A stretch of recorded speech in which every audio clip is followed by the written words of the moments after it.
And we're live. Welcome to PicklePod. PicklePod. Do you What?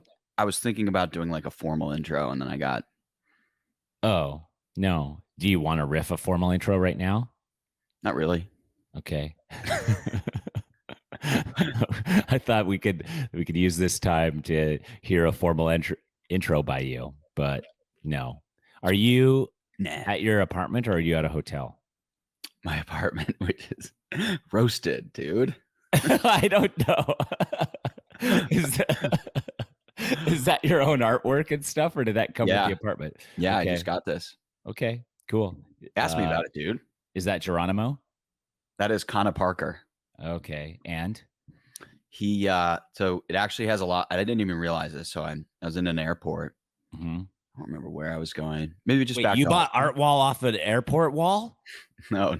Oh, dude, I was gonna be like, that happens because you go to those places and they're like, it's decorated with art, but all the art is for sale, and a lot of airports are like that.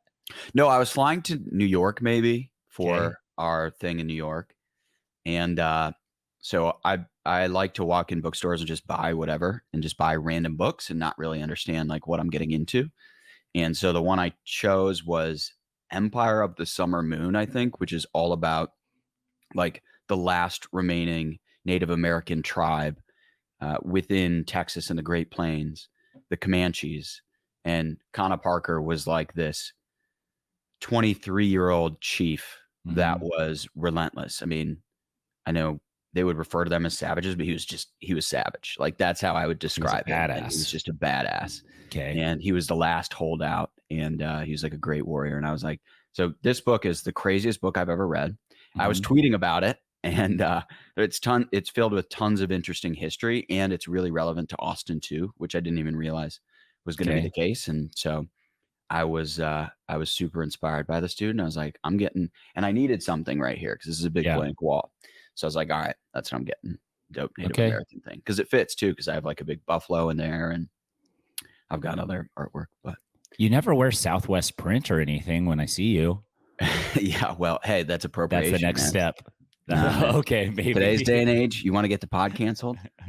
No, Southwest is fine, dude. I love Southwest print. Let's see. We had. I mean, I love your story. There's no transition to go from there to other than I could recommend books for you or anything like that. But I had a great night last night. So let's hear about it. My friend's from out of town, who he's from Dallas. He comes in, plays pickleball with me, works for the Texas Rangers. So he comes in and plays pickleball with me when he's traveling to the team's headquarters here, not their official headquarters, but their spring training headquarters. Right. And so he's like, want to play pickleball. So I get a group together and we go to Bell Bank Park at Legacy, and we roll in and we're playing, and I see Lee Waters walk past, but she's like in jeans and a t-shirt. And I'm like, hey, and she's like, hey, what's up? And I'm like, what are you doing? She's like, oh, we're just on our way home, stopped here just to hang out for a little bit. I was like, oh, that's cool. And I look over, and Anna Lee Waters is also in street clothes, but she is she's just helping with a little camp thing that Caden Moffitt is putting on. Do you know Caden? No, but I have a really good friend from Phoenix area named Moffitt. Like his last name's Moffitt. No, this guy's from Moffitt, California. and I've never heard that last name before. Yeah. So him and Anna Lee played pickleball like as a mixed doubles, like early on. What's your friend's name? Caden Moffitt, but he's not from Phoenix original. Oh. Never mind. So yeah. So anyways, so they're over there, and so we're hanging out, but like they're just in oh no, it's not Caden Moffitt, it's Caden Niemoff. Not Moffitt. Sorry, Caden Niemoff. Pickleball professional, head teaching pro at Legacy. So he's pals with the Waters. And so I'm like, hey, they're on their way out. They've been playing for I don't know how long. And I'm just like, hey, you guys want to play? And Lee's like, no, I'm in jeans. I was like, yeah, that makes sense. I wouldn't want to play in jeans either. But Annalie's like, okay. So we round up Annalie Waters to play some rec games with us in jean shorts and like a long sleeve plaid button-up shirt.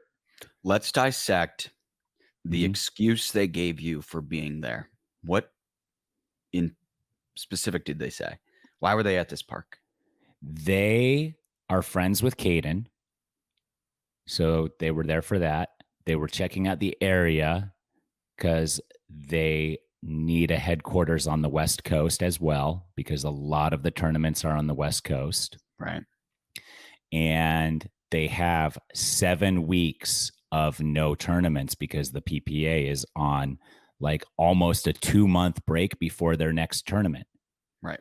And so they were like, we're just moseying on our way back home to Florida, but we have 7 weeks. And they were like, we love just stopping in at places randomly and unannounced and playing and getting some rec games in. And some people recognize us and get super stoked about it. And some people don't recognize us at all. And then some people like recognize us later. And it's just like a fun thing for us to do. Yeah. Got it. So okay. Why do you have a different story? I mean, I want to create a conspiracy theory out of this. I want to like pretend like you disrupted some big deal that, you know, hasn't been announced or something like that. But no, I don't know.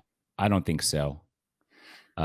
So yeah, so that was it. So that was a lot of fun. And one of the kids that was playing with us will soon become Diarrhea Pants Magoo right now. Yeah, dude. So that's so funny to me. That's the pickleball gymnast kid, Will. Yeah, Will. So he was playing with us. So when we got Annalie Waters to play with us, he was just like, oh my gosh. Yeah, like he was stoked on it. So he played the last game with her against me and my brother-in-law, Chad, who you've played against before. Where? When you came through Arizona. I think Chad was who was playing with us. Oh. So yeah, so that was exciting, super exciting for Will. And Chad's not the one who has the Instagram like with his family, is he? Probably. Like the Instagrammer? He has like thousands of followers. Oh, no, that's Sam. Is that who we played with? We did play with him, but you know, there were 2 others too. So. Oh, okay. Well, Jack was there with you. Yep. And then there were 2 others hanging out. Oh, okay. Mm-hmm. Yeah, Chad was probably one of them. Yeah. So yeah, so that was super fun. Are you jealous? That's a head nod for our listeners. He's jealous. Well, I'm curious if I think the Waters were thinking about getting a place in Austin, so I wonder if they're thinking Phoenix now. Oh, they're probably just looking around, deciding West Coast or somewhere on the West, which is the best. And Phoenix is good because it's very close to California. You can drive. It's 6 hours to the coast of California, to LA, San Diego, those areas. Right. All along there is like 5-6 hour drive. Got it. So that's nice. Las Vegas is 5 hours. St. George is like 6 hours, St. George, Utah. So you could almost drive to a lot of those big tournaments. And then the airport is so major that it has direct flights to pretty much anywhere in the U.S. So did you watch the PPA this weekend? That's tough. I mean, Championship Sunday was on Tennis Channel. Yeah, but how do you access Tennis Channel, bro? Dude, it's not easy. I like, and I always like when people bring up streaming apps, I'm like, I'm subscribed to everyone. Like there's not one I can't get. I'm going through Tennis all of my, Channel. I'm spending like $150 on streaming. Yeah. On streaming channels, like way more than I ever paid on cable. And I cannot get Tennis Channel anywhere. Yeah. Well, yeah. Rob's going to come on and he was making a whole thing of it. Like on social, he was just like, can somebody get me Tennis Channel? Yeah. I mean, it's worse than the ESPN Plus, which I paid for to watch pickleball last year. Oh, really? So you got to cancel that now, I guess. I mean, I guess canceled it. APP put one on there at one point. I mean, this year. but it's still like impossible to use. So like even still, Yeah, like you I really, mean, you're not, and this is what's a problem for pickleball. You're not scrolling through channels and being like, oh, there's pickleball. Like you literally have to get a team of scientists, sit down, and then they come up with some formula that you have to type in a code to your TV remote. It's funny that you say that, because Rob was like, how do I get tennis? He texted me, he's like, Rob Nunnery, he was like, how do I get tennis channel? And I was like, you either need to hire an Argentinian code breaker or Edward Snowden to get you in, because I have no idea. It's so exciting to hear that news. Like it's on Tennis Channel, but then you're like, nobody can access Tennis Channel. So what's the logic? So Tennis Channel gets to what? Attract, let's say best case scenario, 1,000 people to sign up for their thing. Is that even like does that make a difference for them, that revenue? And then for the PPA, what is the motivation other than just like, yeah, they wanted to work with Tennis Channel because the broadcast will improve, et cetera, et cetera. It's sort of like a validation thing. That's the two. That's it. But what you're doing is you're icing out like me, who I'm like somebody who actually watches this stuff, and other people who actually watch this stuff, in favor of hopefully attracting new fans from like the tennis world. Like that might be a better strategic play. I'm more just like wondering out loud, like what are the advantages to off the cuff. And just based off of your little thing there, I'm thinking Tennis Channel. This is their motivation. They're not interested in news as subscribers so much right now, but they see the trajectory of pickleball. So they see a future in it. So they're like, you have to be in early so that you have a relationship with pickleball when and if it goes berserko. So they want to be there. On top of that, you're a content creator, Thomas. You know how nice it is to have free content just shoveled into your inbox? Like that's so nice that you don't have to then create your own content. You can just be like, barf, here it is on our thing. So like, that's a thing too. They like Tennis Channel is definitely going to have some lags in the tennis content. You lost me on that completely. You don't think? Wait, hold on. Let's add in Nunnery, because I know he has his qualms with the Tennis Channel thing. But there's actually a few more things I want to say about this. But I want to finish from. But let's add in Rob. But don't cut off my rant here right now. Okay, no, Rob, I'm in some flow right now. I feel it. You're so passionate about this. I love it. Keep going. Thank you. So I think that the Tennis Channel, like, go back to the bar. They get some nice content that they don't have to like necessarily work that hard for. And like, if you're showing all tennis all the time, then you definitely have room to show some pickleball.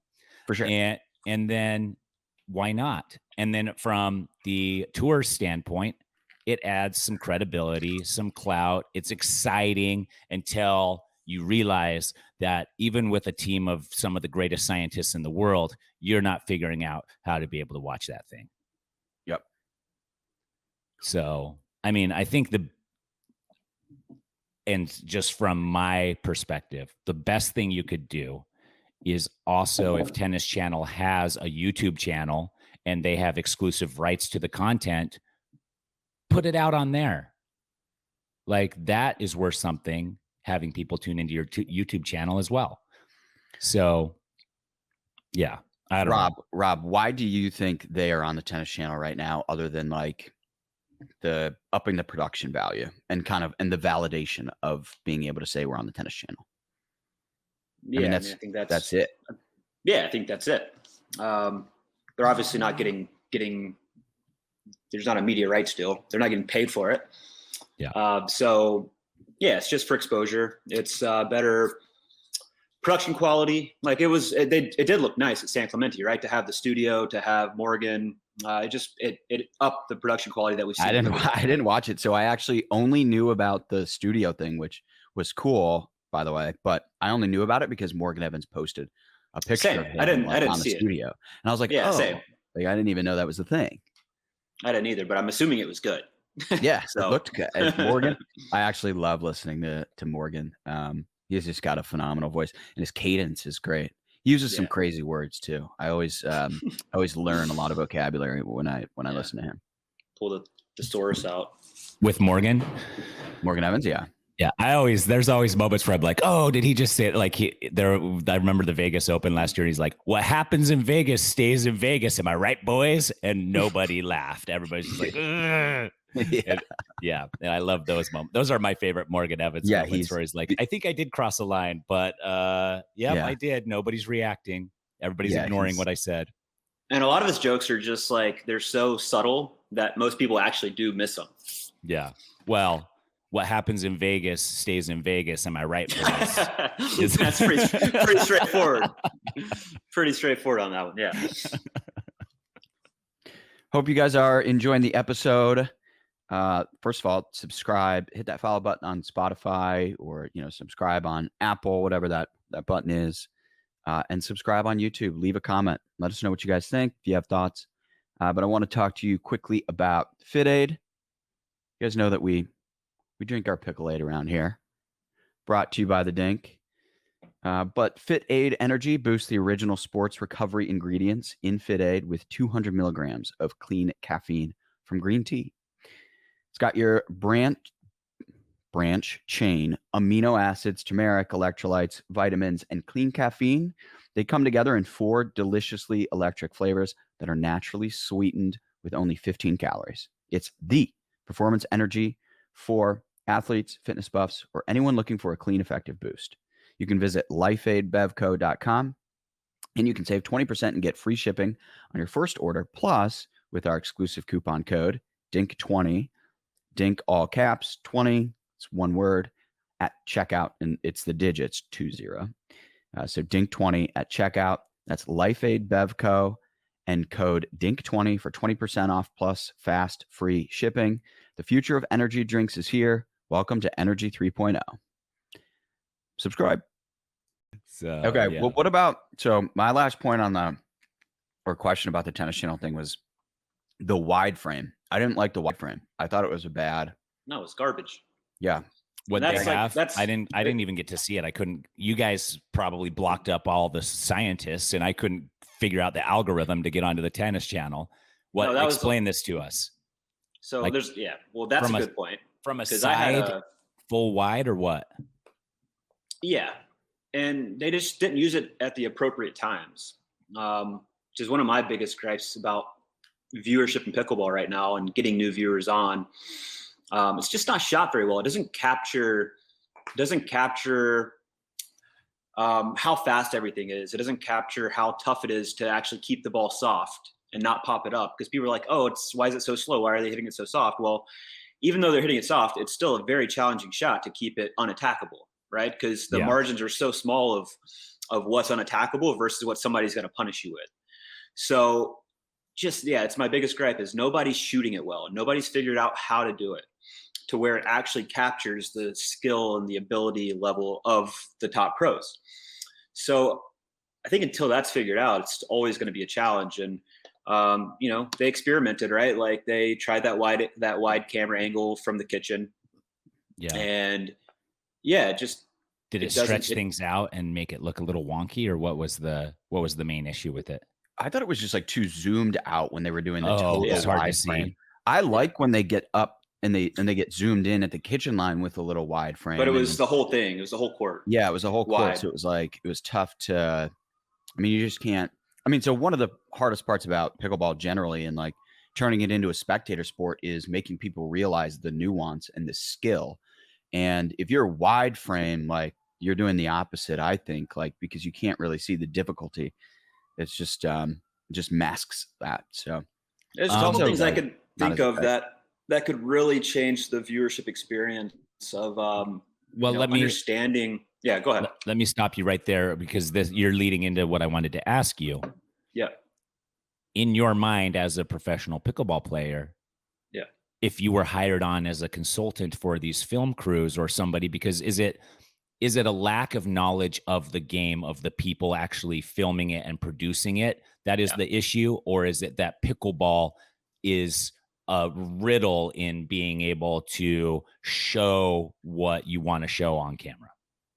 No, I think you're exactly right on the first point. I think it's not necessarily these film crews and videographers are world class. Like, they do amazing work. They shoot the French Open. They shoot the U.S. Like, there's no question in terms of being able to shoot.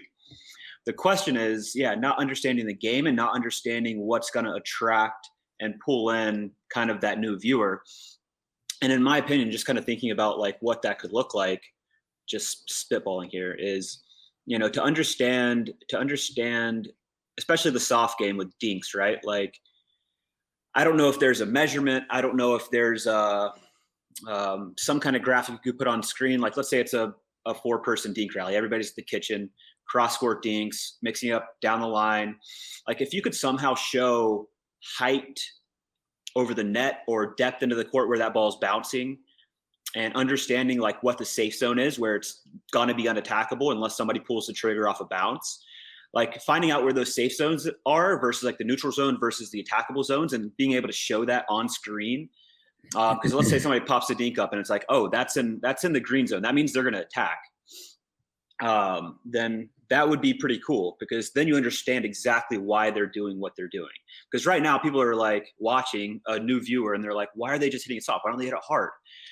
And that should be commentary too, like showing, okay, these are some examples of why they're hitting it soft. When this guy speeds up off the bounce, he gets punished, and you can show like a deckle thunder punch, like it's not coming back. So I think there just needs to be a better job of education and shooting and kind of explaining why players are hitting the shots that they're hitting. Okay. I like that. Do you think along those lines, there probably needs to be more cameras around?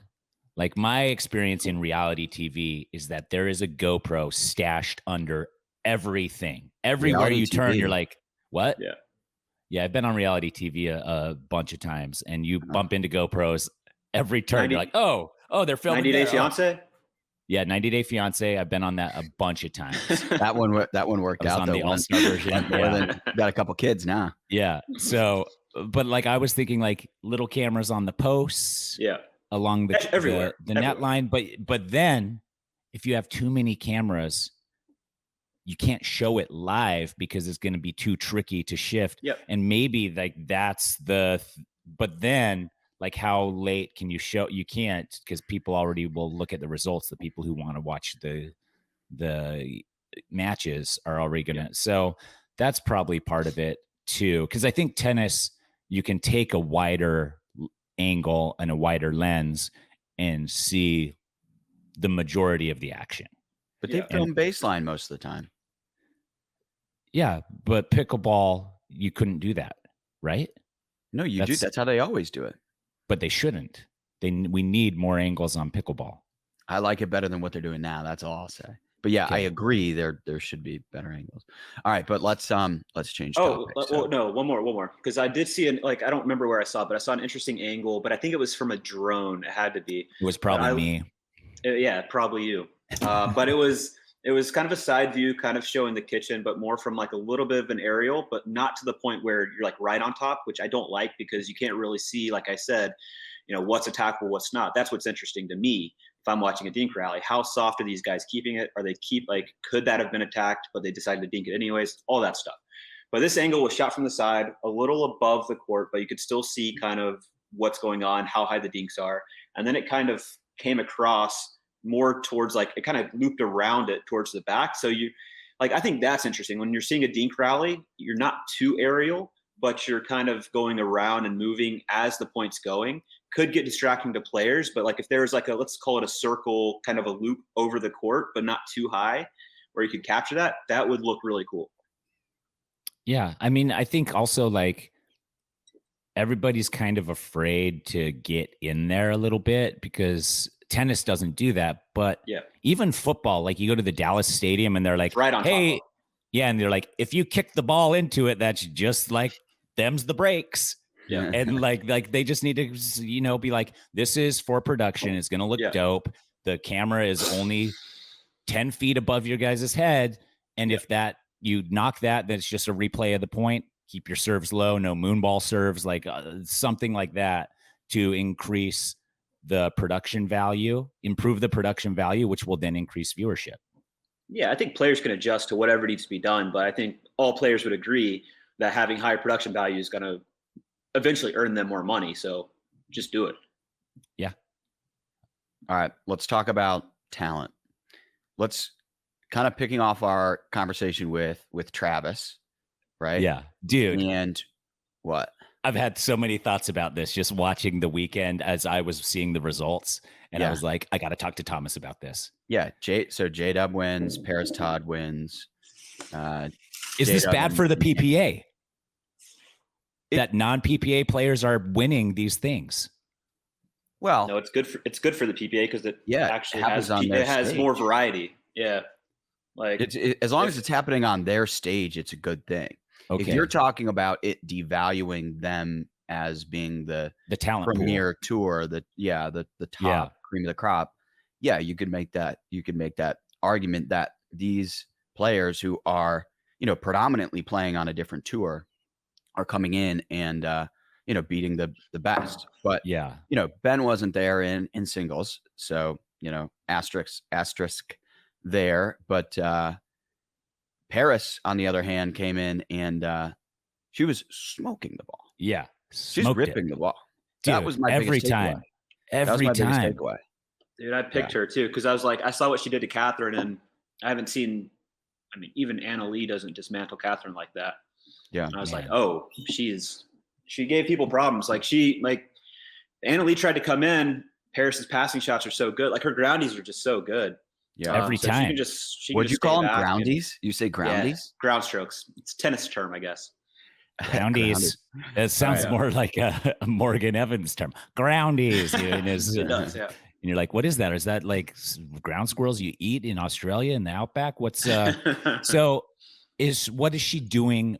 Because we haven't in my few years here in pickleball, I haven't seen somebody hit the ball that hard, that consistently over and over and over again. Is it the power with which she hits the ball, or the accuracy with which she hits the ball, or I think it's absolute combination of both? She's a carbon player, but she's playing with the Yola in singles, and I play with a Yola now, and they're not paying for an ad on this podcast. I can hit nasty forehands. So you don't even think it's Paris at all. You're saying it's paddle.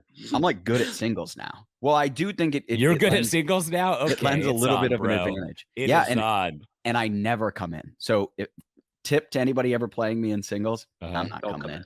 I'm ripping and I'm trying to hit winners constantly. And if I'm not playing against somebody who's like, a 4-5 or above, I'm gonna hit winning shots the whole time, which is kind of what Paris was doing. But I'm not saying it's all because of paddle. I am saying that paddle, it opens up new shots that if you're playing with, I don't know, maybe like a paddle tech or, something else that I just don't have. I don't have it. And you touched on something there that we saw at Major League Pickleball this year, but we learned it, I think, last year at Major League Pickleball, where the pros started talking about it, where the pros who weren't playing singles regularly, who were forced to play singles in Dream Breakers, there were a lot of them who were like, I'm not coming in. And then the people they were playing were like, oh, I also can't come in because their passing shots are too good. Yeah. And so you saw a lot of that baseline play. But you can take more risk. You have to take more risk as like a female, playing a male player in a Dream Breaker. Yeah. And that's not sustainable in a full, 3, potentially 5 game match. Right. Okay. And every Dream Breaker where it's a male versus female, the female's playing to win and the male's playing not to lose, which is never a good formula. Yeah. Okay. Right. So are we going to see with Paris Todd's gameplay, are we going to see a shift in other people's strategy in playing singles? Well, they're going to have to shift their strategy playing her. Yeah. Okay. What can they do? It's tough. You have to, like, Annalee's not, she's got good core coverage. There's no question. But Thomas is right. With that paddle, you could do stuff. and it's not just that paddle. It's it's the carbon, it's the electrum, kind of those three that do stuff that other paddles don't. You can create angles that you couldn't do before, right? So you can hit really gnarly angles getting topspin that just wasn't possible before those paddles came along. Yeah. So yeah, I think things are going to shift because as we saw with Paris, like she's got such good control and power with her ground strokes already that she's really, like, if you try to come in at the wrong time and you don't hit a good approach shot, she's gonna pass you. She didn't miss a lot. It was impressive. Yeah. Yeah. So you're gonna have to, I think, instead of on the female side, anyways, I don't think things have changed on the male side. You have to return and come in. Period. The end. And you just have to cover the court. On the lady side, though, where there's oftentimes less reach, you're gonna have to see women picking better spots to come in. But you still have to come in. This game's still won at the kitchen line, in my opinion, even if you're playing pro women's singles. So the times that Anna Leigh was successful were the times where, Paris left the ball. It's more similar to tennis, where, they leave a little bit of a short ball. It's not a few feet from the baseline. It's kind of mid-court, and you got to hit it and come in. And I saw a lot of approaches going towards like the outside of the courts. I think the better approach is right down the middle, where you're eliminating angles for them to pass you. So okay. I think that's going to be the shift, is you still have to come in, but you have to come in on the right ball. I'll remember that when I play Paris next. I like the pronounced on the podcast. Well, I'm just like, I'm like, can I even, like, I can't think to do that when I play. I'm just smacking the ball. Yeah, and just see ball, hit ball. See ball, hit ball. I want to talk about, so JW and Paris they're doing the same thing, but they come at it from a different, I guess, angle, you could say. But so Paris is like one of these high level tennis players who's coming in and she's playing tennis and it's working. JW is more of this, like, born on the pickleball court, doubles specialist and single specialist, who's kind of doing the thing that we say is eventually going to get phased out. But what, of playing both? Yeah, being able to play both. Like, what do you think about that, Rob? I've thought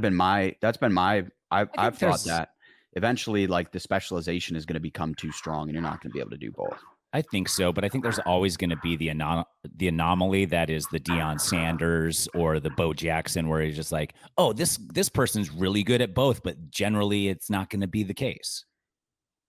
I think generally speaking, we have specialization already. I think there's going to be a handful of players. You see, like, even Deckel, right? Deckel can play great singles. I can play singles, but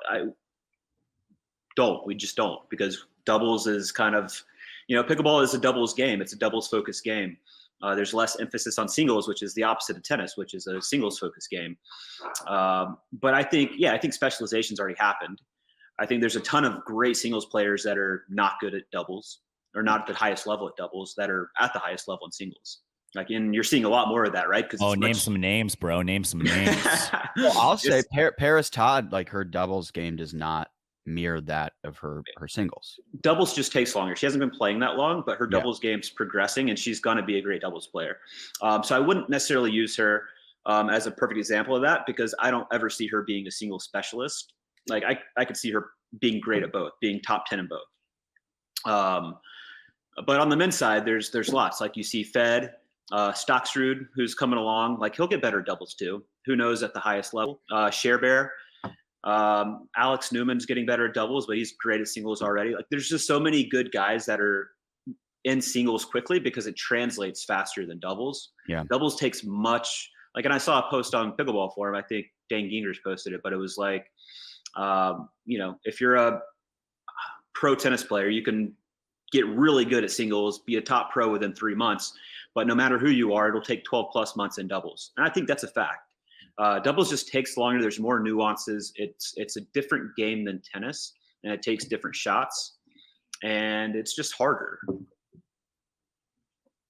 So, I mean, I initially even was thinking Zane Navratil a year and a half ago. Yeah. He was at that time already making waves as a singles player, where you were like, he's top singles player, one of the top singles players. And a lot of people were like, yeah, but doubles, he's not like his level was definitely not as, he was like top 3 singles player way before he was top 10 doubles player. Yeah. Is he a top 10 doubles player? Top 15? I mean, when you start to think of like Matt, Riley, Adam, like you could, there's a lot of these guys that are nasty doubles players. That's true. So I do think if we're talking about who has the premier talent on the double side, it's a PPA for sure. Do you think the pool is deeper for doubles players? Is that also true because more people are playing or want to play doubles? Yeah, just the men's side in general is super deep. I mean, singles is deep too. Like, I think singles is way deeper on the APP side, to be honest. And honestly, probably at this point, more top heavy. Like I would, if you had an APP versus a PPA singles tournament, where it was literally like a team event where you had APP versus PPA, I'll put money on APP. Like a major league pickleball event where the teams are PPA and APP. Yeah. Like if we were to say, if we took the top 5 finishers and we were like, which tour constitutes most of those top 5, you would say APP. Or are you thinking that JW is also coming in and he's going to beat Ben now too? Yeah, I'd take JW,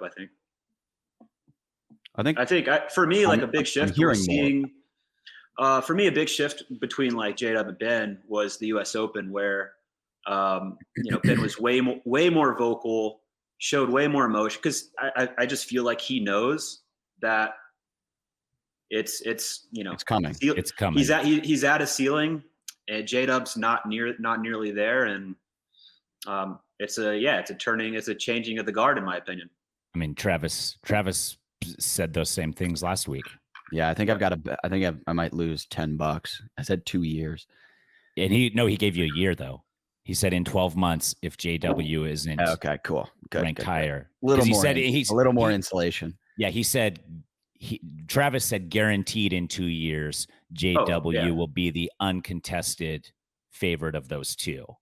Out of those two, there might be somebody else. There might be somebody else that's even coming in. Like, have you heard of this Tyson Apostle guy? No. Nice. Okay, a lot of people haven't. Yeah, 90. Tyson's he's the comedic relief around here, Rob. If you got it. Couldn't tell, yeah. No, but I'm saying APP versus PPA. I would say in terms of PPA might be a little bit stronger at the call it the top 3, top 5, but in terms of like if you're looking at top 10 to top 15, I think APP has just way more strength throughout that lineup. Okay, talking about the PPA, I bumped into the Waters last night, and they're on a 7-week break. Yeah. Is that good for those PPA players to take that long of a break? Is it a weird gap? What is, I mean, it's unheard of to have a 7-week break in the middle of summer for pickleball players. Is that? I remember seeing that on the schedule. And it's like, why is summer so empty? Like usually this is like, you have a summer swing where it heats up and everybody's playing. And it's a strange break on the PPA schedule. I don't quite understand it. There's no explanation for it. I want to say it was like that last year, because I remember being like, finally, I don't have to travel like for a couple months or whatever. But there's no reasoning to it. They're not like, oh, we're giving our players time to reset or do their camps or whatever, and then come back stronger than ever before. They don't like. I don't think they really think about that. Okay. I don't know. I mean, that's great. I come from some different backgrounds where that's great. A purposeful break in the middle of the season to reset and regroup and come back stronger than you were before, and you reach a new plateau. So I was like, maybe, I don't know. I'm just thinking too hard here, Rob. And man, can you imagine how exhausting it is to be my brain? No, I don't think there's any rhyme or reason. I think it's just kind of how it played out. And okay. And yeah. And is it good? Though. Is it good? Is it bad? Is it weird? Is it like, what are your thoughts on it? I think it's tough because without getting too much into it, I think even with what was before San Clemente? What did they have last? Atlanta? Yes. Or was it something after? So that was what? Atlanta was mid-May or like 18th, 19th, something like that. And then San Clemente was June 9th. So you had two kind of big events between those. You had the APP, New York, which is kind of the APP's premier event.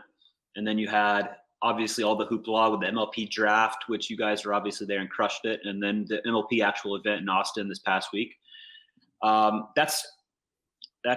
There's a lot of like, you know, just in terms of buzz around the pickleball world, like if PPA is not hosting tournaments, they're quieting down. They're letting the APP take the spotlight. They're letting MLP take the spotlight because APP's got a good stretch of tournaments right now. MLP's got another event in August. And I think, if they're not hosting events, what are they going to do? Just post on social to try to drum up interest? It's a perfect opportunity for MLP and APP to come in and actually, you know, have tournaments, have people watching their players, have all of that stuff happening. It just creates a buzz. And, whether they want it to or not, you know, people have really short attention spans in pickleball, even viewers, like they remember most what they last watched. So, and if it was a PPA in June and now it's the end of July or August and there hasn't been a PPA, it's like the relevance goes way down in my opinion. I'm going to also back that up, what you just said there. I filmed a show, was gone 6 weeks. When I came back, I felt like the entire landscape had changed. Like I knew the talent. A lot did happen. Dude, it was crazy though. But like I came back and then we go to the MLP and I'm like, I know the people I knew from 6 months ago and I knew their talent then, but I don't know how it translates now with all these new players like I had like my finger on the pulse of pickleball. I was watching every tournament I could every weekend and stuff like that. And then I come back in 6-week break, literally from pickleball. And I could not wrap my head around it. And so like that lends credence to you, like not seeing these players play for 6 or 7 weeks. You're going to forget about them a little bit. Yep. It goes quick. It's also prime time. I just want to add that in. Like this is prime pickleball. People are playing pickleball right now. Like, yep. Yeah. And I'm finally getting back into pickleball. One thing I've noticed lately, everybody before we play is like, get your DUPR ready. And I'm like, are we like, I'm going to have to compete then because I care about my DUPR. Oh, Caden Niemoff, when I played with Anna Lee last night and Caden was on the side. He's like, I'm putting this one on DUPR. So you guys better like play hard. I was like, if I score 2 points on Anna Lee, her DUPR's dropping. And yours is skyrocketing. And mine is skyrocketing. So I'm a 7.5 now, and she's a 4.9.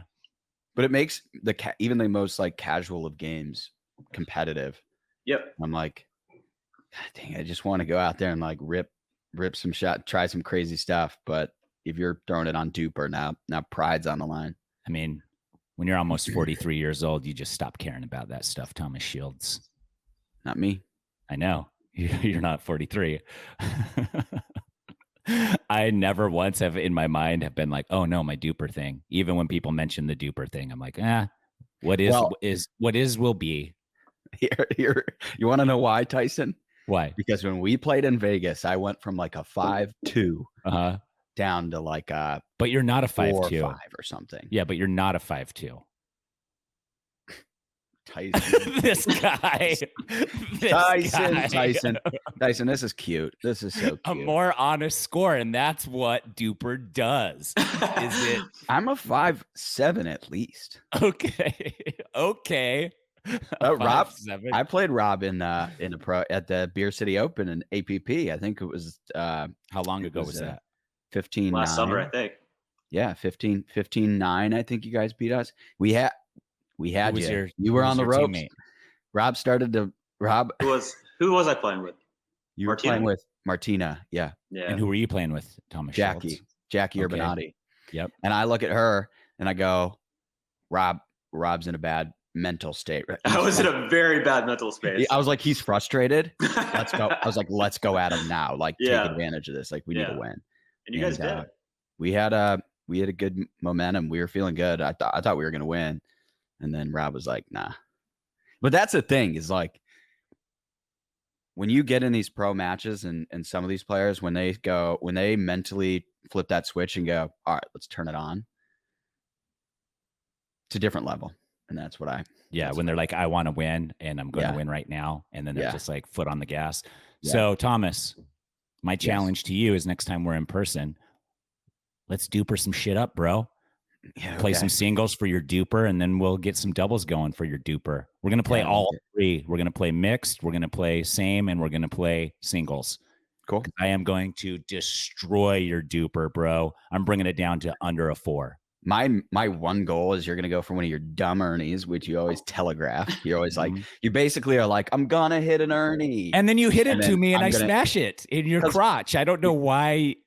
It's telegraphed, sure, but it works. I don't know. Now you're just making up details, but and I'm gonna so here's the point. You're gonna go for the Ernie, and I'm gonna just go right at your body, and I'm gonna do it. Back, and it's do gonna it. Hurt. No, because I can see you wind up for that, and I already just put my paddle out and do an Ernie block, bro. Got it. I would do a paddle challenge before any of the matches. Yeah, no, I definitely will. Thank you, Rob, for that. Yeah. I'm going to be like, please check Thomas Shields' paddle here. And then they'll be like, over. Okay. It's set in stone. We got to find female counterparts who have equal DUPR scores or pretty close, and male doubles partners with also equal-ish in talent. Well, the thing about DUPR is it should correct for that. In theory, so so that won't matter as much. I'm just thinking next time we're at Major League Pickleball event, we can find some pros or play with the reserves there and get this on the books. Yeah, I like it because you don't respect my game, Thomas, and I'm going to make you respect my game. Good. You got to earn respect. It's true. Life lesson from a I've gotten all my 23-year-old to a 50-year-old, almost 43. I always just assumed I got all my respect for free. I don't know why people like dig me so much, but it's just like day in the life for Mr. Apostle over here. I think it's because your opening line in your first ever Survivor, legendary. You like that? I died. I was just waiting for Tyson to come on camera, and you come on, and you called that. Rip it. I just rip it. That's enough. I rip it. Yeah, but that was the thing. It was like, I got to go hard here because if I can't win the thing, or if I don't win the thing, I have to make waves. Yeah. Rob, your knee surgery is still coming up. Yes. Looming. Yeah. It's scheduled for Tuesday, but that depends on my appointment tomorrow and if this infection's cleared out. Because if it hasn't, just going to keep pushing back the knee. Yeah. But you know exactly what you have to get done to the knee? What are they doing? Yeah, it's a meniscectomy. And how did you do that playing pickleball? Not playing pickleball. So I finished playing mixed at the New York APP, went down for just a deep squat, just to kind of stretch. As I was coming up, just felt the pop in my left knee. Yeah. After I was playing. Dude, knee injuries are so weird, especially like ACL and meniscus, because they always happen when like you least expect it. I had a buddy in high school who like after the play, like jumped up just to like celebrate and came down, didn't jump that high, tore his ACL. My ACL and meniscus running an open field in a soccer game. And just like turned, just like cut. Yeah. And just boom. Are you guys not getting enough electrolytes? What's going on? How, let's just say I needed more electrolytes. Do you Relight? 100%. Yeah. Relight. Got it. Up to 10 times more electrolytes than the other popular brands in pickleball. And you can get a discount using Pickleball at checkout. Dude, last night when I was playing with Anna Lee, I was chugging Relight to keep me on the court because it was like over 100 degrees still in the evening time. And it definitely keeps the cramps away. I don't know. Like, Thomas, you're 23 and you are already having like these knee pop issues. I guess I probably was like 20, 22 maybe when that happened. And were you drinking Relight?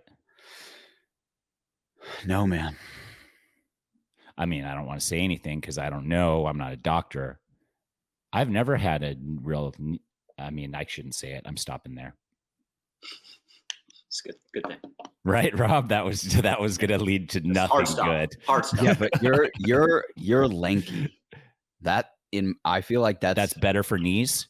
You're more like, you're more limber. I feel like tall, skinny people are just like more limber and protected against those types. Really? Because I think there's more leverage to actually hurt yourself with. But yeah.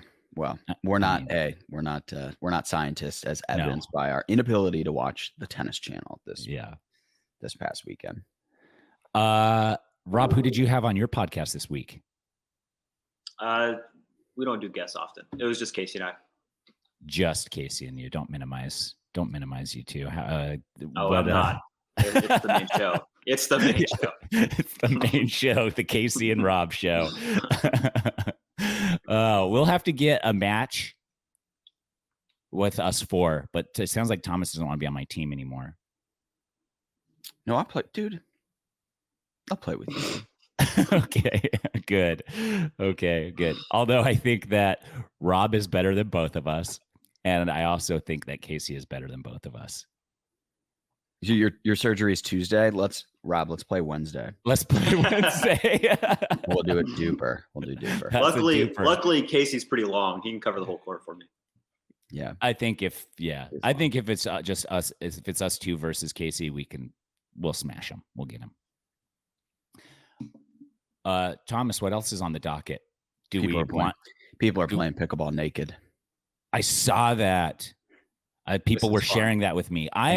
And I went to do some investigation to figure out what's going on. Oh, you went to the source and were like, I'll just see if there's really naked people here. I mean, okay, listen, no, it's this community I don't even remember where it is, but it's I forgot how I got there. It's a legitimate nudist community. And so I was like, but I didn't realize. So I went to their like website.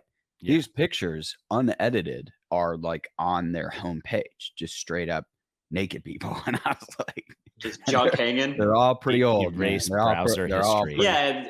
It's never people that should be naked. Right? Yeah, exactly. Yeah. And I was like, they say. Yeah.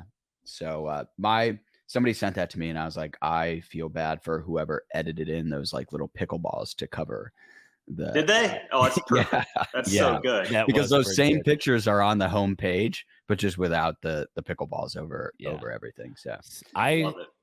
I mean, someone put that time and stared at those pictures for a long time. I'm making waves in pickleball when people are sending me those articles too. Like I had multiple people texting me those articles. Like someone just texted. My aunt just texted me that. Like, I have like high school friends that are texting me that too. Yeah, they think it's. And I mean, the second I saw the picture, I was like, oh, that's just at a nudist colony. They just are figuring out more naked stuff to do together. Dude, I didn't know nudist colonies were like a thing. Like I just didn't know, and now I'm aware. So it's the only way that you could really do that without getting arrested and being put on the sex offenders registry, bro. I assumed it was like somewhere in Europe. No, there's places like that in the US that exist where everybody just agrees to be naked together and they're all free and open. And so like, how does that work? Like legally? Isn't that, I don't know. Aren't they breaking some law? I think it's private land. Private land, and maybe there's some agreement that you have to like consider. Sign a waiver. I don't know. Maybe sign a waiver. Maybe this, maybe that. You seem to know a lot of information. Yeah, who knows? Maybe it's. Yeah, that's right. Maybe. Yeah. No, maybe there's a clause and.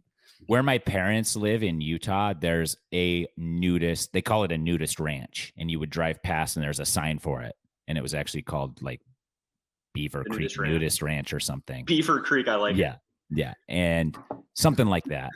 No free ads here, but they had like a sign on the road for a turnoff. So like I knew that nudist colonies existed from probably. Turn on.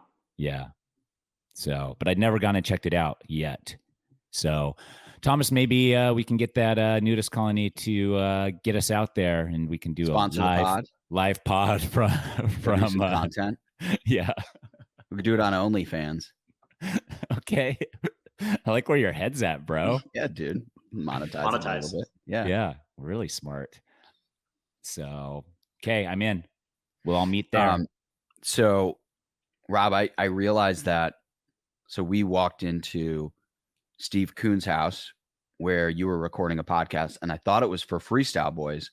Yeah. But it was Lauren's podcast because I kept waiting for it to come out on Freestyle Boys, but you were doing it with Lauren's pod.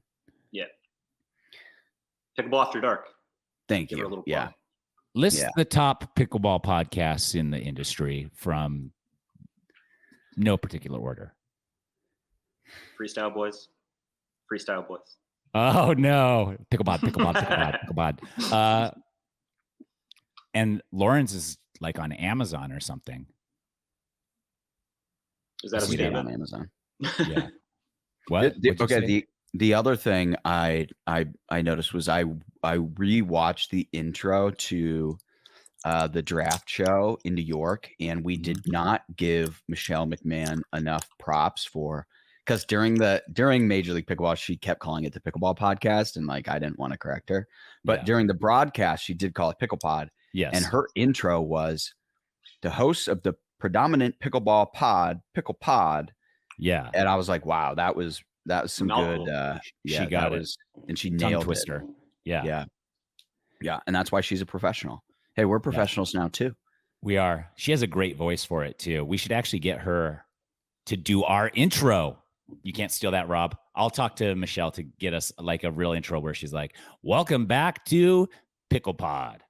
Michelle's from Michigan. Lauren's from Michigan. I'm from Michigan. Where's Rob from? Georgia. Okay. And I'm from Utah.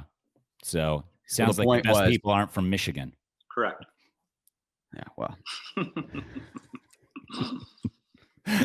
I stole his punchline from him before he could say it. Nice. Yeah. Good. He's so defeated right now. I know. Look at him. He was so excited. Like, what's next on my sticky note pad? Yeah, he probably had that from last week. He's like, I got this lined up. I'm gonna just like totally bury these two. Yeah. All right. Wait. So, Rob, you said you circled on your calendar like your comeback. So that'll be Major League Pickleball, the Newport one. When's this being aired? Tomorrow morning. Sweet. So it depends on my appointment this morning. If I got a Jolly Rancher, I'm sorry. Yeah, nice. No, that's very, very professional. This is the stuff you can expect at the Freestyle Boys. It's green apple. It's the best. Okay. Give us a little review of it. It is the best. My wife would agree. So if I get cleared tomorrow, surgery on Tuesday, good chance I'll be back for MLP Newport. If I don't get cleared tomorrow and I don't have surgery Tuesday, it gets pushed a week. I think MLP is 5 weeks out from that point. Very difficult to get back because my window is 6 to 8 weeks of full return. And I think if I get it on Tuesday, it's 6 weeks. Uh-huh. And even that would be like intense rehab, which is what I'm planning on doing. But if it gets pushed past next week, it's going to be a real issue. Okay. 5 weeks is still do-ishable if you're young and you feel healthy and things go well. But yeah, 6 weeks, definitely better than 5. Takes out the Jolly Rancher. Anything for the pod. So what is the Fives? What are the Fives going to do for their fourth then? It's a good question. I think there's still a lot of uncertainty in terms of how the supplemental draft drops trades is going to play out with MLP. I think we'll know more probably the end of June, early July.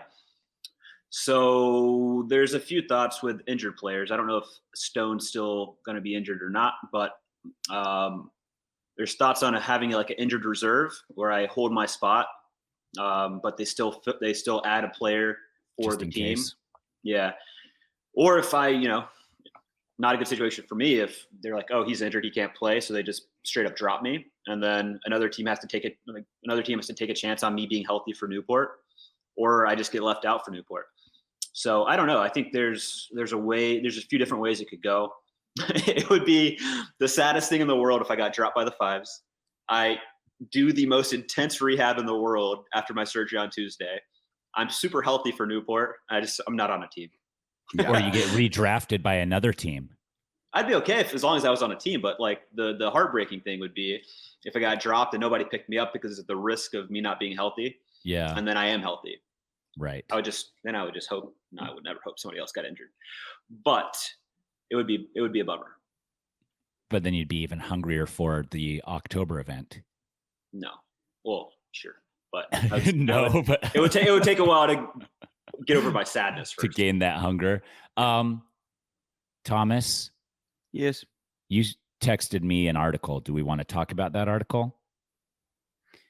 We can. I don't have a ton to say about it. Thomas, about the anonymous pros. Yeah. The anonymous pros and the carbon paddle fiasco. Yeah. So my biggest takeaway was like, well, just like really sum it up for our listeners really quick, like so that because what is it?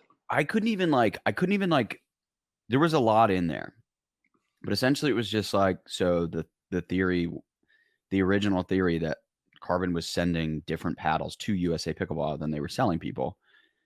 There's good authority that actually was the case. USA Pickleball wasn't being transparent.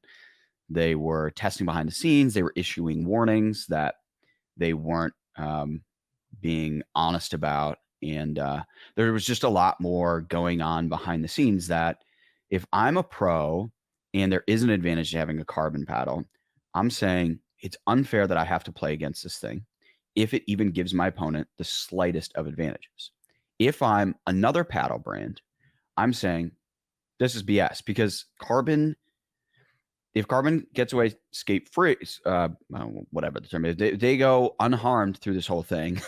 Working on my, that's the best marketing and PR campaign ever, right? And they get to capitalize on that. And if I'm another brand who's playing by the rules, I'm saying this is unfair. But again, it's all conjecture. I know, obviously, so it's anonymous to everybody else. It's not anonymous to me. I believe what's being said, but I don't know. I wasn't in those conversations, and I think it's up for the people to decide. I don't even think like, I just think USA Pickleball is a mess, and I think they've mishandled this thing like they've mishandled a million things, and I think they're like basically like they're laying the opportunity for some other organization to come in and just say, we want to be the USA Pickleball. We want to be the governing body. We want to be the sanctioning body. We're the new authority. Yeah. And that really was my biggest takeaway was like, here, USA Pickleball again, like, they're just not being forthright. Rob, did you read the article? Do you have any thoughts on it? Do you not want to get into it? No, I'll get into anything. Okay. Will. I mean, like what Thomas said, like if you're another paddle company. So like to me, that article made sense if I'm a paddle company pissed off at the way it was handled because, Carbon was whatever, intentionally doing bad things, whatever. But like, I don't understand the purpose of like a pro writing that article and submitting it. Like, I just don't understand the purpose. Like, what are they trying to get out of it? Like, it's already been settled. Like, just trying to reveal how much of a mess USA Pickleball is. Everybody knows. So yeah, I just didn't understand kind of the intention of what they were trying to accomplish. But yeah, if it was a paddle company submitting that article, it makes a lot of sense. Well, to play devil's advocate here, if you're a pro that's playing against carbon paddles and they are still a clear advantage and nothing's changed or they haven't changed. That's not what it said, right? Was that what the article said? That paddles are still illegal? But because they have a new batch where it's significantly less grit. Okay. Right. Okay. So as a pro, I don't care. They've I thought Carbon did an excellent job actually handling the whole mishap. Okay. In terms of like the way they treated their customers, like every comment I ever saw by anybody that had bought a Carbon paddle was, was, this is epic. Yeah. This is perfect. Thank you for taking care of it. Like I thought, and their delivery time was quick too. Yeah. It's a big PR hit to, that's a lot of bad publicity for Carbon as a new company, and a big financial hit because there's a lot of paddles in circulation that people can't use anymore. So as a new company, I thought they handled it as well as they could. Oh, I know a lot of people still using those paddles. Yeah, of course. How much going to use that in your unsanctioned DUPR? Oh, I know. That's why we got a challenge. We got a challenge immediately. Okay. Yeah. So you're saying that, everybody already knew that USA Pickleball is a mess. So that article coming out is just basic redundancy. That's okay. And we can keep pushing that. It's a fact. That's why we didn't necessarily add any commentary. It was just like, this is what we got. I wouldn't have spent my time writing that article because I don't think it's I don't think it's very groundbreaking or wow, shots not fired. Not shocking to anybody. Yeah, so, right. It was just I just don't know what it was trying to accomplish. Yeah, it was just confirming what everybody pretty much already thought, and so I mean, generally though, if you're within the industry, you're an organization, you're a player, and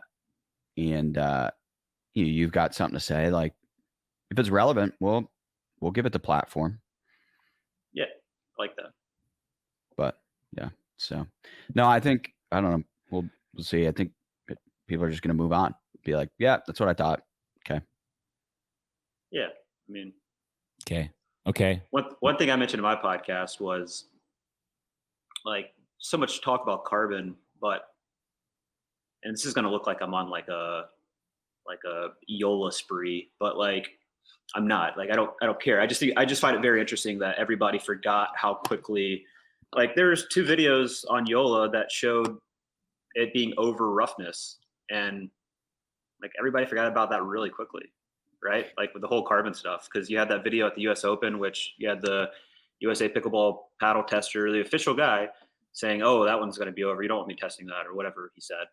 And then you had the Eola owner doing a video on his thing where his math is wrong and all the math actually was over roughness, but it was within the plus or minus 5% discrepancy.